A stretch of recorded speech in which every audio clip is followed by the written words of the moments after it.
တော့တိုင်းရတိတ်မပြေဘူး155 cc ဆိုတော့လေဘယ်လောက်ပြေးမှာဒီထက်လဲ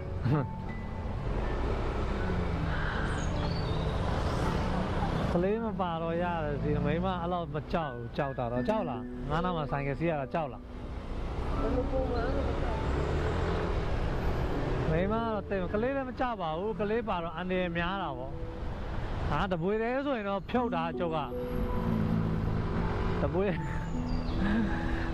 တယ်ဆိုရင်တော့ပြောချင်မှာနော်အတကောဖြုတ်တာတပွေတယ်ကြာတော့ဒီနေ့လည်းခေါင်းသွားမယ်ဈေးဝယ်မယ်โอเคဒီတပုတ်ကိုဒီမှာပဲအားလုံးကိုကျေးဇူးတင်တယ်ဗျာကျွန်တော်ရဲ့ဗီဒီယိုလေးကို follow like share comment လေးပါလေးလုပ်နော် comment လေးပါလေးဒီနားမှာတက်လုပ်ပြီနော်ကျေးဇူးပဲ bye bye